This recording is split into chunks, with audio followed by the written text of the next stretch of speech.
కేవలం 10 నిమిషాల్లోనే ఈ పిజ్జాని తయారు చేసుకోవచ్చు. దీనికోసం పిండి కలపాల్సిన అవసరం లేదు, గంటల సేపు వెయిట్ చేయాల్సిన అవసరం లేదు, ఇంకా ఎక్కువ సేపు బేక్ చేయాల్సిన అవసరం కూడా లేదండి. ఇన్స్టెంట్ గా అప్పటికప్పుడు చేసేసుకోవచ్చు. ఈసారి పిల్లలు పిజ్జా అడిగినప్పుడు బయట నుండి కాకుండా తక్కువ టైంలో చేసుకునే ఈ రెసిపీని ట్రై చేయండి. ఇంట్లో వాళ్ళందరికీ తప్పకుండా నచ్చుతుంది. ఫస్ట్ అయితే స్టవ్ మీద పోపు ప్యాన్ పెట్టేసుకుని అందులో కొద్దిగా ఆయిల్ లేదంటే బటర్ వేసాక 2 వెల్లుల్లి మొత్తాన్ని కూడా పొట్టు తీసేసి ప్యాన్ లోకి వేసేసుకుని మీడియం ఫ్లేమ్ లో నెమ్మదిగా రంగు మారేంతరకు వేయించుకోవాలండి. ఈ వెల్లుల్లి వేయించేటప్పుడు మరీ ఎక్కువగా మాడిపోయినట్టు వేయించకూడదు. ఇలా కొద్దిగా రంగు మారగానే అక్కడే నించొని అలా వేయిస్తూ ఉంటే ఇలా కొద్దిగా గోల్డెన్ కలర్ లోకి వచ్చేస్తుంది.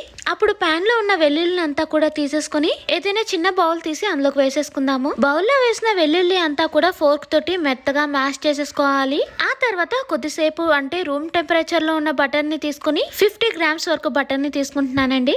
రూమ్ టెంపరేచర్ లో ఉన్న బటర్ ని బౌల్ లోకి వేసేసి ఇందులోనే 1 టీ స్పూన్ పచ్చిమిర్చి వేసుకోవాలండి. పిల్లలు స్పైస్ ఇష్టపడకపోతే మాత్రం దీన్ని స్కిప్ చేసేయచ్చు. ఇందులోనే కొద్దిగా రెడ్ చిల్లీ ఫ్లేక్స్ తో పాటు ఆరిగానో కూడా 1 టీ స్పూన్ వరకు వేసేసుకుని కొద్దిగా కొత్తిమీర వేసాక బౌల్లో ఉన్నదంతా కూడా స్పూన్ తోటి బాగా కలిపేసుకోవాలి. బటర్ ని పిజ్జా స్టార్ట్ చేసే ముందే కొద్దిసేపు పక్కన పెట్టేసామంటే బటర్ అంతా కూడా కూలింగ్ పోయి బాగా రూమ్ టెంపరేచర్ లోకి వచ్చేసి అది సాఫ్ట్ గా అయిపోతుందండి. అలా ఉన్న బటర్ ని యూస్ చేయాలి. అలా రూమ్ టెంపరేచర్ లో బటర్ ఉన్నప్పుడు ఇదంతా కూడా మనకి మిక్స్ చేయడానికి చాలా ఈజీ అవుతుంది. బటర్, వెల్లుల్లి, కొత్తిమీర, రెడ్ చిల్లీ ఫ్లేక్స్ ఇవన్నీ కూడా బాగా కలిసేలా కలిపేశాక ఈ బౌల్ ని కొద్దిసేపు పక్కన పెట్టేసుకుందామండి. ఇంకా ఈ రెసిపీ కోసం పిజ్జా సాస్ ని యూస్ చేస్తామండి. ఇంట్లో ఒకవేళ పిజ్జా సాస్ ఉంటే పిజ్జా సాస్ ఒకటే యూస్ చేయొచ్చు, లేదంటే టమాటా సాస్, మయోనీస్, సెజ్వాన్ సాస్ ఈ మూడింటిని కలిపి కూడా యూస్ చేసుకోవచ్చు అండి. ఇవన్నీ కూడా యూస్ చేయడం ఇష్టం లేదు అనుకుంటే మాత్రం ఇంట్లో ఉండే టమాటా సాస్ ని యూస్ చేసుకోవచ్చు అండి. బౌల్ తీసుకొని అందులో చిన్నగా కట్ చేసిన పన్నీర్ పీసెస్ వేసేసాక ఇందులోనే నేను పిజ్జా సాస్ ని వేస్తున్నానండి. పిజ్జా సాస్ కి బదులుగా టమాటా సాస్, మయోనీస్, సెజ్వాన్ సాస్ ఈ మూడింటిని కలిపి కూడా తీసుకోవచ్చు. పిజ్జా మీద నార్మల్ గా పెట్టే పన్నీర్ కంటే కూడా ఇలా సాసెస్ మిక్స్ చేయడం వల్ల టేస్ట్ ఇంకా బాగుంటుందండి. ఈ రోజు పిజ్జాని బ్రెడ్ తో చేస్తున్నాము. మనకి నచ్చిన బ్రెడ్ ఏదైనా సరే యూస్ చేయొచ్చండి. వైట్ బ్రెడ్ కానీ లేదంటే బ్రౌన్ బ్రెడ్ కూడా యూస్ చేసుకోవచ్చు. బ్రెడ్ ని వీడియోలో చూపిస్తున్నట్టుగా సైడ్స్ కట్ చేసేసుకుంటే ట్రయాంగిల్ షేప్ లోకి వచ్చేస్తుంది. ట్రయాంగిల్ కట్ చేసేగా మిగిలిన బ్రెడ్ వేస్ట్ అయిపోతుంది అని అనుకుంటే మాత్రం ఇందాక బటర్, వెల్లుల్లి కలిపి పక్కన పెట్టాం కదండి, దాని కానీ ఈ బ్రెడ్ మీద అప్లై చేసి పెనం మీద వేయించుకొని తిన్నా సరే టేస్ట్ బాగుంటుంది. లేదంటే బ్రెడ్ క్రంబల్స్ లాగా చేసుకొని బాక్స్ లో స్టోర్ చేసుకుంటే ఏదైనా స్నాక్స్ లోకి యూస్ చేసుకోవచ్చు.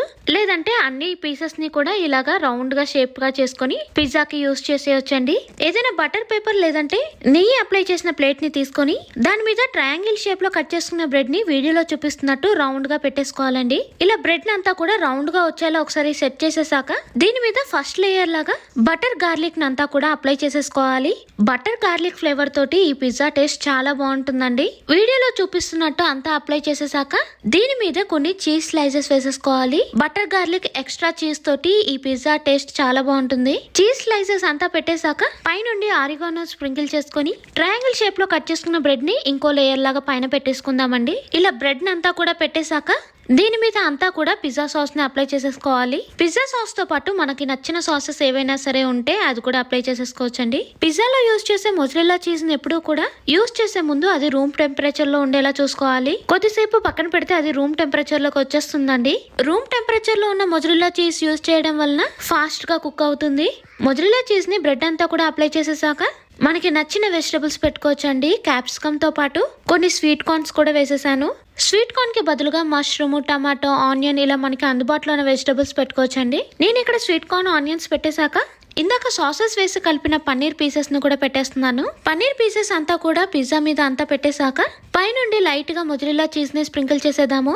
దీని మీద red chilli flakes, oregano light గా స్ప్రింకిల్ చేశాక ఈ బటర్ పేపర్ ని డైరెక్ట్ గా పెనం మీద పెట్టేయొచ్చండి. లేదంటే ఏదైనా స్టాండ్ పెట్టుకుని దాని మీద అయినా సరే పెట్టుకోవచ్చు.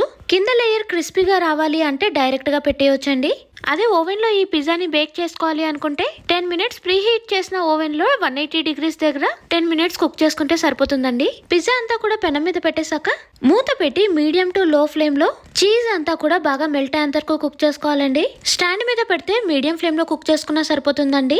అదే పెనం మీద డైరెక్ట్ గా కుక్ చేస్తున్నట్టయితే స్టవ్ ని లో ఫ్లేమ్ లో పెట్టి చీజ్ మెల్ట్ అయ్యేంత వరకు కుక్ చేసుకోవాలి. అంతే అండి, తక్కువ టైంలో cheesy double decker bread pizza అయితే రెడీ అయిపోయింది. తక్కువ టైంలో ఇన్స్టెంట్ గా చేసుకుని చేసుకుని ఈ బ్రెడ్ పిజ్జాని అలా పీసెస్ గా కట్ చేసుకుని తింటే సూపర్ గా ఉంటుంది. ఈ ఇన్స్టెంట్ రెసిపీని ట్రై చేసి ఎలా వచ్చిందో కామెంట్ చేయండి. ఈ రోజు వీడియోలో షేర్ చేసిన డబుల్ డెక్కర్ పిజ్జా మీకు నచ్చిందని అనుకుంటున్నానండి. ఇంకో మంచి వీడియోతో మళ్ళీ కలుద్దాం. Thank you for watching. Bye bye.